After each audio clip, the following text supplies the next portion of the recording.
ఈరోజు one pot రెసిపీలో మంచి రాజుగారి కోడిపాలవ్ రెసిపీ చూపిస్తాను. Hi everyone. చూసారా కోడిపాలవ్ ఎంత టెంప్టింగ్గా ఉంది. పక్కన చికెన్ ఫ్రై అండ్ ఎగ్ పెట్టుకొని తింటే భలే ఉందన్నమాట. ప్రాసెస్లోకి వచ్చేసరికి చికెన్ ముందు మ్యాగ్నేట్ చేసుకోవాలి. ఉప్పు, కారం, అలాగే ధనియా పొడి, అల్లం వెల్లుల్లి పేస్ట్ వేసుకొని పక్కన పెట్టేయాలి. అలాగే మనం ఎంతైతే రైస్ చేసుకోవాలి అనుకుంటున్నామో ఆ రైస్ తీసేసుకొని పొడి రైస్ని దాంట్లో కారం, ఉప్పు, అలాగే గీ వేసుకొని కలుపుకున్నాను నేను. గీ లేకపోయిన వాళ్ళు ఆయిల్ కూడా వేసుకొని కలుపుకోండి. పలవలో ఏదైనా సరే గీ వేసుకుంటే ఆ టేస్ట్ కొంచెం ఎన్హాన్స్ అవుతుంది అనమాట. సో గీ వేయడానికి ట్రై చేయండి. లేకపోయిన వాళ్ళు ఆయిల్ వేసుకొని అలా మూడింటిని కలిపేసి రైస్ కూడా పక్కన పెట్టేసేయండి. యాక్చువల్గా ఈ రెసిపీకి చిన్న ఉల్లిపాయలు ఉంటాయి కదా, చాలా చిన్నవి, అవి ఒలిచేసి మనం యాడ్ చేస్తే చాలా బాగుంటుంది. బట్ ఏంటంటే చిన్న ఉల్లిపాయలు దొరకవు కదా అంత ఈజీగా. సో నేను నార్మల్ ఉల్లిపాయలే యూజ్ చేశాను. బట్ ఏంటంటే పొడుగ్గా ఉల్లిపాయలు కోయకుండా అడ్డంగా కోసాను అనమాట. సో ఉల్లిపాయలు కొంచెం చిన్న ఉల్లిపాయల షేప్ని ఇస్తుంది అని చెప్పి.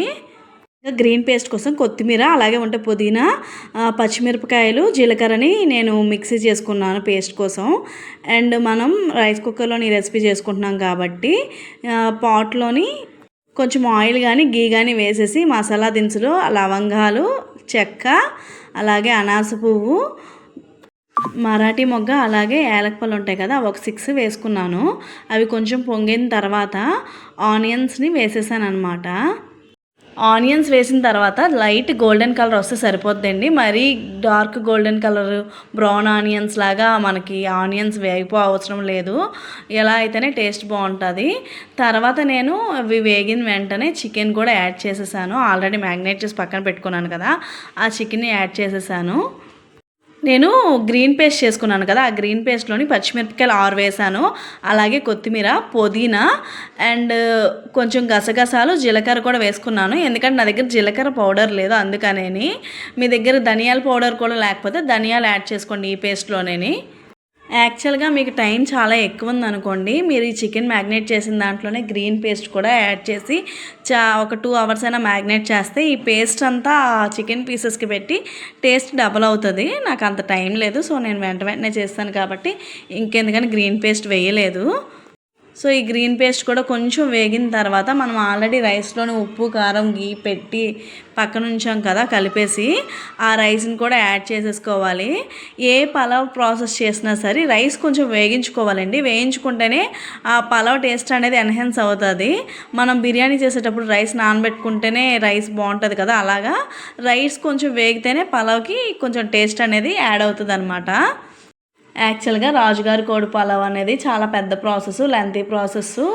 అంత ఈజీ కాదని అనుకుంటారు కానీ నార్మల్ పలావ్ లాగానే అంతేమీ కష్టమేం కాదు.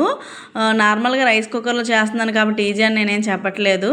నార్మల్గా చేసినా కూడా సేమ్ ప్రాసెస్సే కదా. మనం రైస్కి వాటర్ యాడ్ చేసిన తర్వాత పొయ్యి మీద ఉంచుకొని అప్పుడప్పుడు కలుపుకుంటాము. రైస్ కుక్కర్లో అయితే పెట్టేసి వదిలేసిన పర్వాలేదు. నార్మల్ కుక్కర్లో కూడా చేసుకోవచ్చు సేమ్ ప్రాసెస్లోని. మీరు నార్మల్గా పొయ్యి మీద చేసేటట్టయితే 1 గ్లాస్కి 2 గ్లాసుల చొప్పున వాటర్ తీసుకొని ఆ వాటర్ని వేడి చేసి అప్పుడు ఈ రైస్లో యాడ్ చేయండి. అప్పుడు కొంచెం వేగంగా కుక్ అయిపోతుంది. రైస్ ఇంకా వేగింది అన్నప్పుడు నేను 3 గ్లాస్ చేశాను. సో 6 గ్లాస్ వాటర్ యాడ్ చేసేసి రైస్ కుక్కర్లో పెట్టేశాను అనమాట. నేను యాడ్ చేసిన తర్వాత వాటర్ యాడ్ చేసిన తర్వాత మాత్రమే నేను సాల్ట్ వేస్తాను. అప్పుడు సాల్ట్ అంతా సరిపోయిందో లేదో చూసుకొని, అంటే మనం టేస్ట్ చేసేసరికి బీచ్లోని మనకి వాటర్ ఉంటుంది కదా, అంత ఉప్పుగా అనిపించాలి. పైన కొంచెం ఆ వాటర్లోని గీ కానీ ఆయిల్ కానీ యాడ్ చేసుకుంటే రైస్ విడివిడిగా వస్తుందండి. సో నేను ఉప్పు అలాగే గీ కూడా యాడ్ చేసేసి కలిపేసి రైస్ కుక్కర్లో పెట్టేశాను. ఇలా రైస్ కుక్కర్లో కానీ కుక్కర్లో కానీ చేస్తే 1 గ్లాస్కి 2 గ్లాస్ అప్పుడే వాటర్ తీసుకోవాలి. ఒక హాఫ్ గ్లాస్ కూడా ఎక్స్ట్రా వేసుకోకూడదు. అలాగే పొయ్యి మీద పెట్టినట్టయితే మాత్రం ఒక హాఫ్ గ్లాస్ ఎక్స్ట్రా వేసుకుంటే రైస్ అనేది బాగా కుక్ అవుతుంది. దానికి అదే తేడా. యాక్చువల్గా నేను చెప్పడం మర్చిపోయాను, మనం ఆనియన్స్ వేసేటప్పుడే మసాలా దినుసులు వేసిన వెంటనే రెడ్ చిల్లీ ఉంటాయి కదా, ఎండుమిరపకాయలు, అవి ఒక 3 చిక్కేసి వేయాలన్నమాట.